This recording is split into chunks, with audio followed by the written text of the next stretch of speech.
including law enforcement sources close to the investigation that we spoke to, is that this case was so complex and never fully investigated after the district attorney offered Gypsy a plea deal. Law enforcement personnel who wished to remain anonymous believed, and still do, that Gypsy was never telling the entire truth and is still selling the public and parole board untruths, allegedly and in their humble opinions, of course. Our conclusion regarding Gypsy's medical history is that it's murky at best. Allegedly, many of the procedures were needed, and some of them were not, and constitute medical abuse by Dee Dee. We acknowledge Dee Dee was an abusive and a master con woman who was hell-bent on gaming the system and ultimately gamed entire communities. What she did to Gypsy was wrong, period. But did she need to die in such a heinous way? The question one law enforcement official close to the original investigation asked was, at what point did Gypsy move from victim to potential accomplice with her mother? Two things can be true at the same time, they pointed out. You can be a victim who then becomes a perpetrator. When we discuss motive for a crime, it's important to ascertain Gypsy's mind. Did she fear for her life? Was there no other way out? According to investigators close to the case, everything came to a head in 2011 after Gypsy meets a 30-something-year-old man named Dan Glidewell at a sci-fi convention.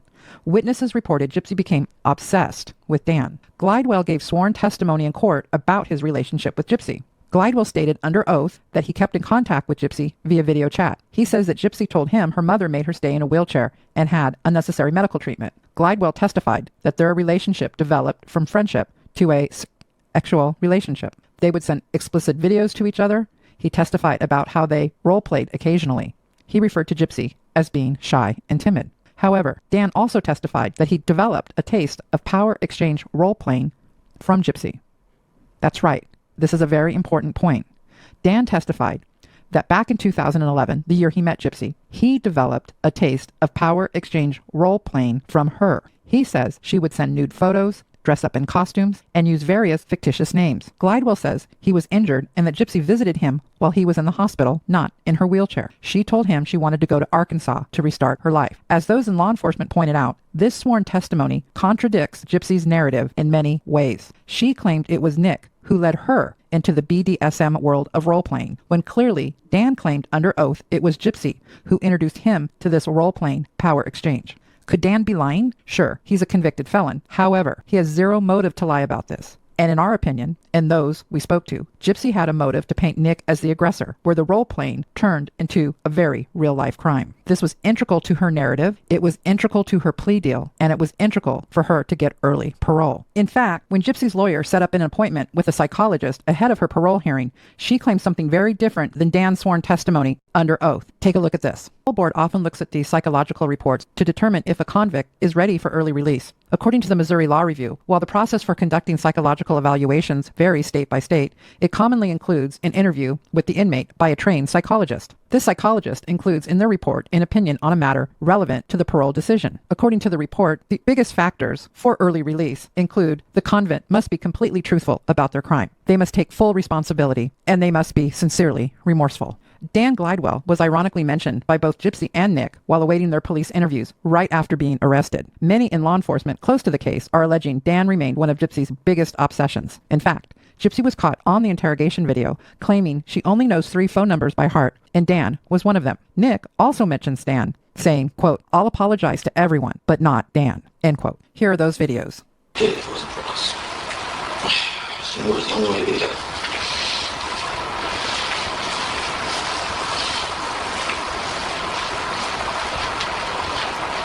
I apologize to everyone. Everyone except for Dan. Dan's the only one I'm not apologized to. Then she decided to just go with it. Like, screw it. Me and I actually held together until I was even lying.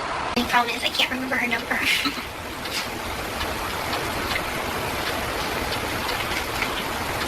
God, since I only know like 3 numbers offhand.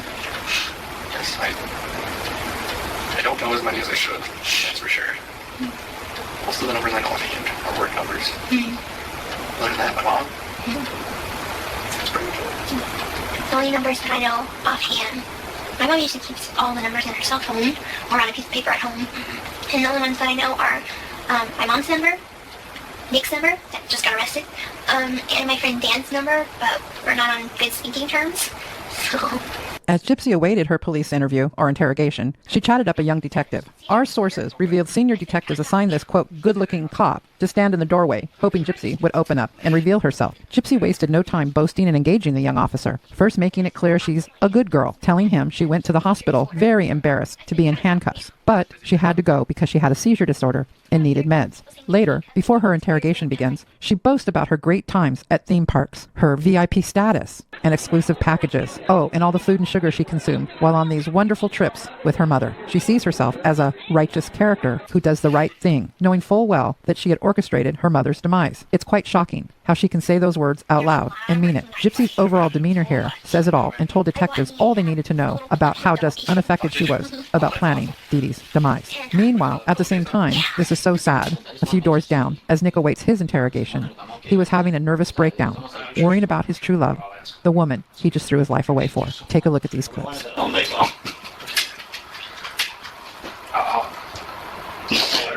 I'll let her know that you want to make sure she's okay, right?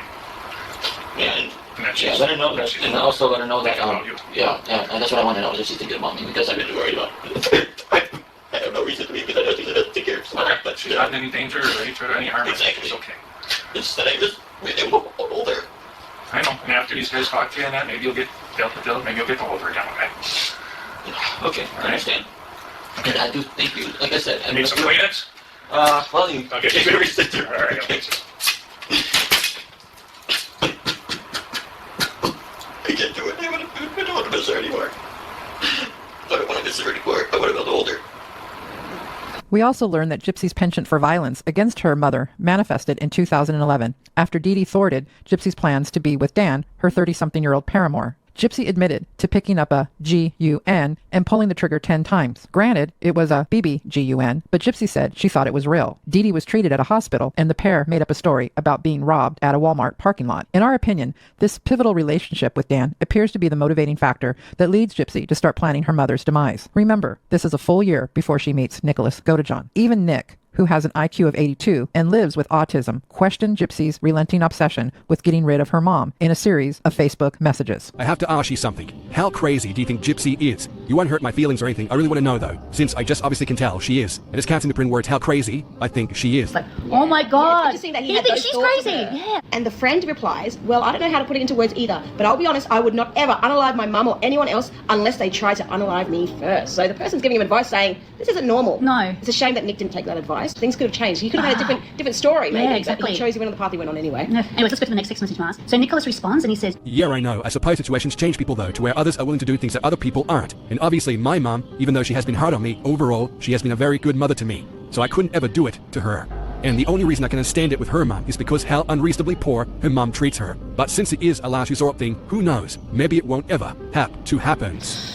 It's starting to look like Gypsy's motivation to do away with her mother sprang out of this relationship with Dan. Dan's roommate wrote she, Gypsy, had fixated on Dan rather hard, and she considered him her boyfriend, although that was not the case. She thought he was her knight in shining armor.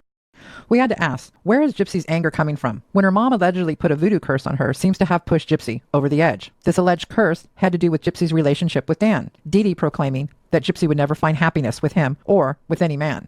This, along with Gypsy shooting her mom 10 times over Dan, shows the true amount of anger she was dealing with and probably never got over. Dan's roommate recalled Gypsy's anger, writing, quote, Gypsy and Dee Dee got into a rather heated argument of the kind one might expect between a mother and a teenager who feels that she, Dee Dee, was too controlling. Gypsy wasn't afraid to show her anger at all, end quote. Another neighbor said when he was alone with the mom and daughter that, quote, Gypsy showed a darker and secretive side, yelled at her mom at one point. It was totally an uncomfortable situation, so I pulled away. Later, Gypsy told me she would do anything to get away from her mom, that she was being smothered and just wanted to live a normal life. She was so sweet, kind of scary, when mad though, end quote.